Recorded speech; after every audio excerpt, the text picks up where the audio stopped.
हेर्नुहोस् है आजको मेरो डिनर चाहिँ यस्तो छ हैन। आज चाहिँ झोल थुक्पा अनि सुपको चाहिँ त्यो सुप चाहिँ के को छ भने अन्डा र बन्दाकोपीको हैन। अनि त्यहाँदेखि यहाँनिर अलिकति पर्क छ फ्राई गरिकन राखेको हैन। अनि पिसेको अचार खोर्सानी अन्त खानु आँटेको छु।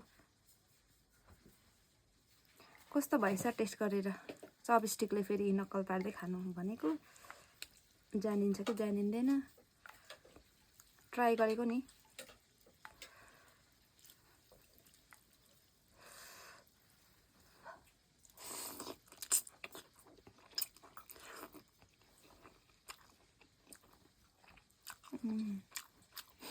मिठो भएछ यतिको त।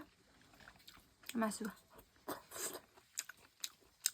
चाहिँ उसिनेर पनि फेरि फ्राई गरेको नि राम्रो पकेन होला भन्दा। मासु चाहिँ कस्तो मिठो भएछ हौ उचित।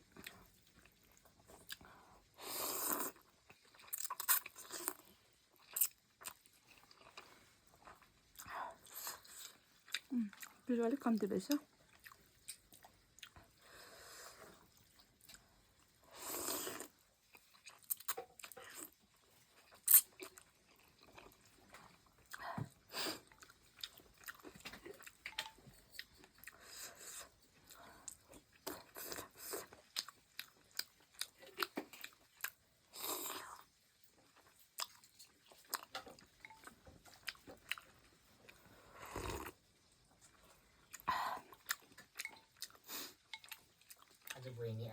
टेस्टी भएछ टेस्टी।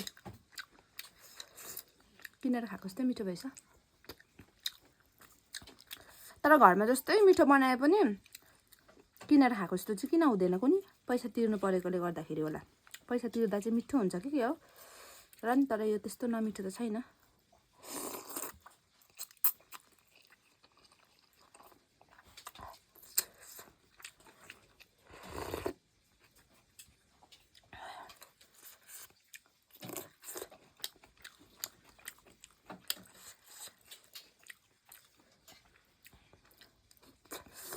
भातको बादले हामी चाहिँ आज थुक्पै खाइदिएको नि।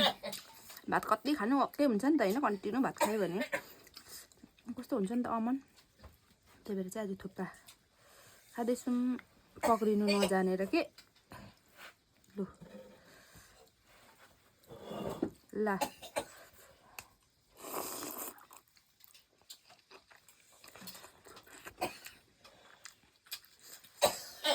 न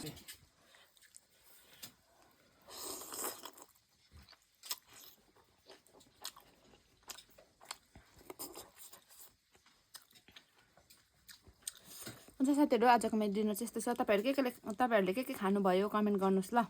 अनि मेरो आजको भिडियो यति नै छ। तपाईँहरूले मेरो भिडियो हेरेर माया सपोर्ट गरिदिनुहोस् होला। फलो गरिदिनु भएको छैन भने फलो गरिदिनुहोस् होला। Like comment share subscribe